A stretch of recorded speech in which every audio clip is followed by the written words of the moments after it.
Huni, what were you thinking, going out by yourself? Don't you know how dangerous it is? It's okay. Toba helped me. And we met some kind strangers who helped us, and... Kind strangers? What made you so sure they were so kind, huh? Oh, I suppose they had kind stranger written on their foreheads? Yeah, actually, they did. In big, bold letters. Don't talk back to me. The Mountain King problem still hasn't been solved. What would I do if I lost you too? No dinner for you tonight. They were good people, Dad. Dinner or no dinner. Hello again, Huni. It's Miss Paimon and Miss Traveler! Dad, it's them! They're the ones who helped me! And I promised we'd take care of them if they came to visit. Oh, so you're the kind strangers. Well, I'm Trinidad. Apparently, you helped my daughter today, so if there's anything you need, just ask. As an elder of the Scions of the Canopy, I've got some influence around here. Now, I trust that you're sensible people who know better than to take advantage of their host's generosity. 1 million mora! At least you're a straight shooter. I can respect that much. Dad, please! They're not bad people! They've eaten at the same table with Kanich before! Be nice to them. Kanich? Wait! I heard that 2 mysterious travelers from afar showed up at the Stadium of the Sacred Flame. Are they you? And Paimon's the other. I do apologize. A lot's been going on in our tribe lately, and I suppose the pressure must be getting to me. I can't believe I was so rude to you. I feel ashamed. We got off on the wrong foot. Can we, start over? Oh, now we're talking.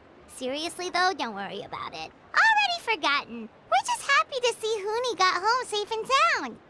Oh, you just arrived, I take it, and it would be my honor to give you a hero's welcome tonight. Careful now, that's quite an about-face. We've heard that kind of thing can lead to spontaneous combustion around these parts.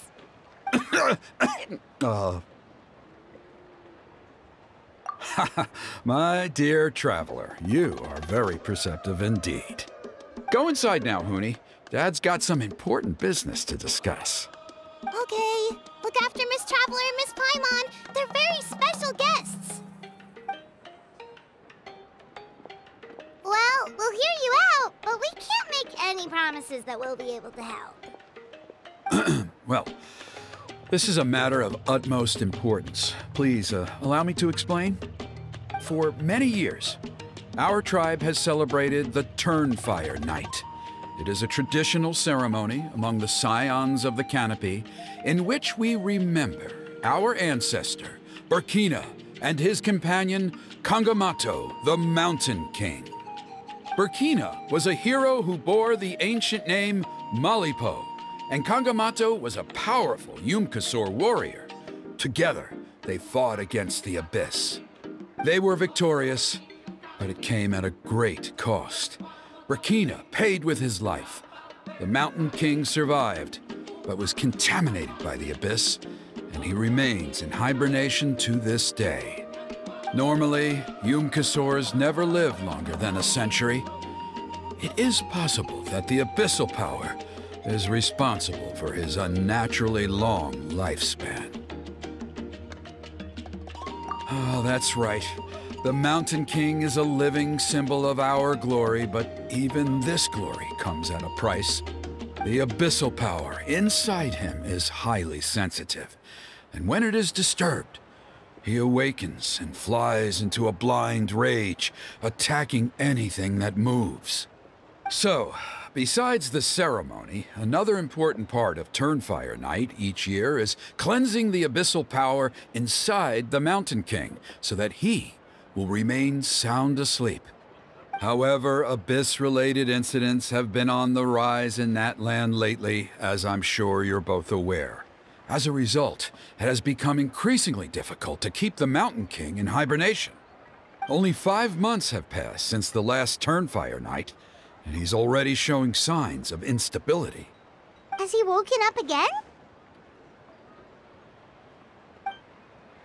He has.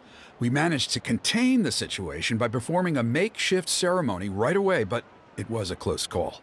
He could reawaken at any moment. Also, he attacked and wounded my companion, Nana, during the ceremony. She became contaminated by the Abyss as a result, and... We heard. Such a tragedy. We're really sorry for your loss. Yes, and Nana wasn't the first.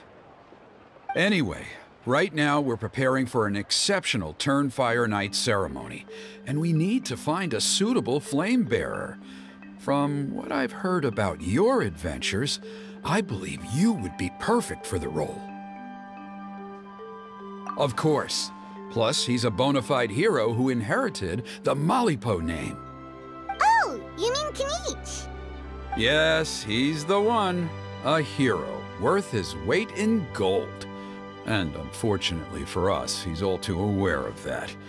No prizes for guessing what he said when I asked him to host a Turnfire night outside of the annual schedule. An exceptional ceremony? Oh, I'll have to charge an exceptional prize. I swear, no other concept exists in that boy's brain. I'm not the one to usually talk about people behind their backs, but I'm convinced the Wyab got hit on the head and took a wrong turn the day it chose to give that ancient name to him. I mean, have you ever heard of a hero whose mantra is, "What's your asking price?" Oh, and don't get me started on that insufferable Ahau he hangs around with. Thinks he's God's gift to mankind. Pompous fool. Yeah, Paimon has to agree on that last part. Anyway, the fact is, the ceremony can just as easily be done without him as long as we can find someone else. And besides, you two seem like much better candidates. So, what do you think? Well, you'll gain the respect and friendship of the Scions of the Canopy. Something no amount of Mora can buy. Wonderful! I can't thank you enough. Huni was right about you. You have kindness in your hearts. Come with me to the other side of the mountain. I'll bring you up to speed on each step of the ceremony. Us experienced warriors, I'm sure you'll pick it up in no time.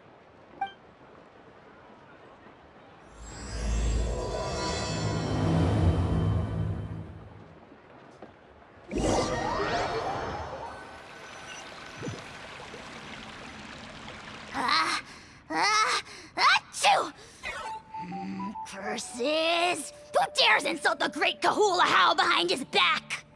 Oh, great Kahul Ahau, bless you. Shut your filthy mouth, worm of the abyss! Your putrid words defile the air we breathe. You make the almighty Dragon Lord, Kahul Ahau, sick to the stomach! Speaking as a member of the Abyss Order, that's music to my ears. Exactly the kind of reaction we're going for. But on a personal level, I gotta say, it's pretty hurtful. Ugh, never have we heard such brazen blustering from someone who is inches from death! Up yours, Four Eyes! We spit in your face! Pfft. Okay, well, that I am at a loss to explain. How do I manage to stay so chirpy and cheerful? I can only guess it's some kind of powerful magic. But I digress. Mr. Kinich, I admit it, you, sir, are a legendary hunter. Still, the only reason you caught me is that I was reluctant to run away. You see, I'm very interested in the lore of your tribe. Kay? Is that it? Kay?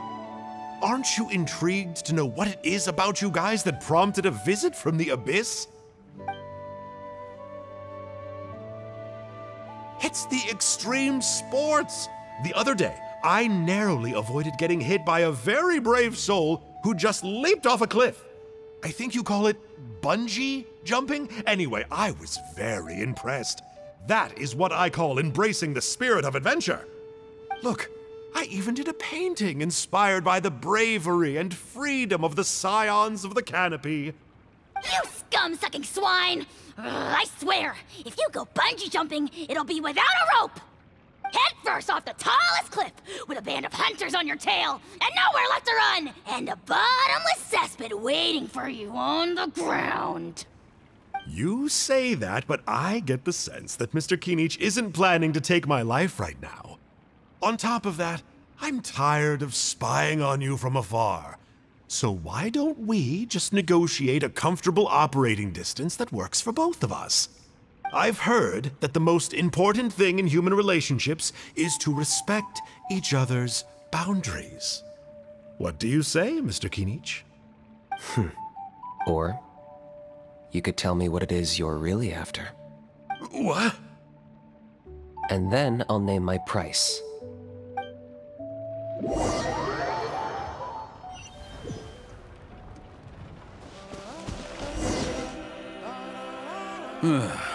The Abyss contamination is back. No surprises there. No doubt that explains the Mountain King's recent activity. See those torches over there? Those are the Sacred Flame offshoots that we requested from the Stadium of the Sacred Flame. They contain the power of the Pyro Archon. Are you saying that the Sacred Flame and the Turnfire are the same thing? Well, for ceremonial purposes, at least. Sending someone to the Night Kingdom to retrieve the legendary Turnfire isn't exactly an option. More to the point, though, the Sacred Flame is able to burn away abyssal filth, so that's why we use it in the ceremony. Gotcha! So basically, we just need to clean up the filth with the Sacred Flame. Well, that's one part of it, yes, but the complete ceremony is a bit more complicated than that. First, the flame bearer must collect a kindling of the sacred flame from the starting point, then use a grappling hook to fly up into the sky and light each of the sacred flame pillars. Then, they must go down into the canyon, all the way into the cave where the Mountain King slumbers, lighting braziers and the final altar along the way. The most skilled flame bearers can accomplish all of this without touching the ground once. As much as I hate to admit it, Kinich is capable of this. Wow! He can do all that flying without ever falling to the ground? Well, of course Paimon can. It'd be much harder for you guys. Well, don't worry. It's not a requirement of the ceremony. You're allowed to touch the ground. The only thing you're not allowed to do is turn back.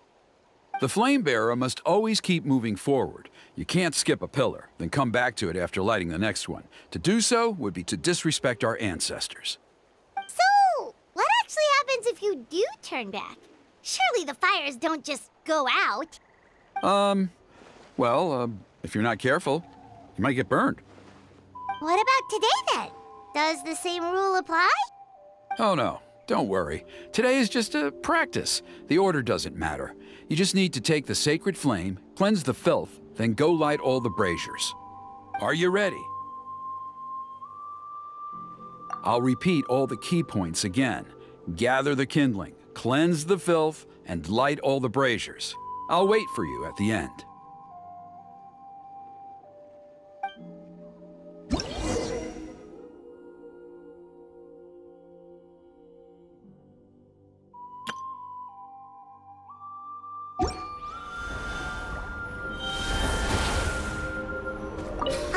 Let's use this kindling to complete our mission.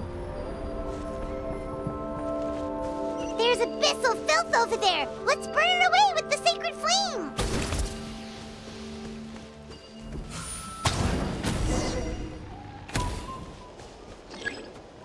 That should be all the braziers. Let's regroup with Trinidad.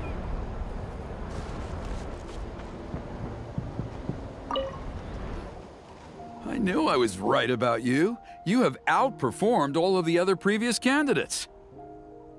If there was an ancient name for outstanding flame bearers, I'm sure the Wyab would consider you for the honor.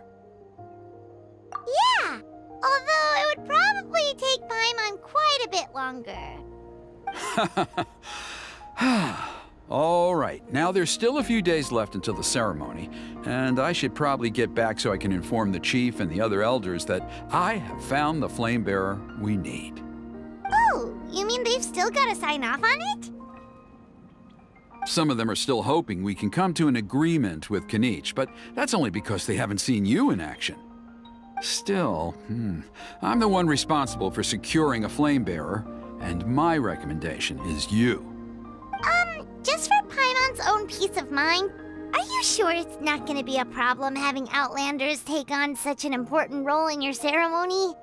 See that place over there? There was a time, long before the age of Burkina and the Mountain King, when we, Scions of the Canopy, called that our home. After a period of upheaval, our ancestors were forced to move away. Now, it has become a place where our youths go to develop courage and kindle a spirit of adventure. If we fail to keep the threat posed by the Mountain King at bay, it might not be long before we have to move again and find a new home. So, to answer your question, I think everyone will agree that you are the right choice. Fair enough. Desperate times call for desperate measures. I'll need you to drop by my place at some point before the ceremony, if that's all right. There are still a few final details that we need to discuss. Okay, see you later then. You have my gratitude. We've helped out with a lot of other local festivals before, but this one feels a little different. Anyway, let's take a break before heading back to Trinidad's place.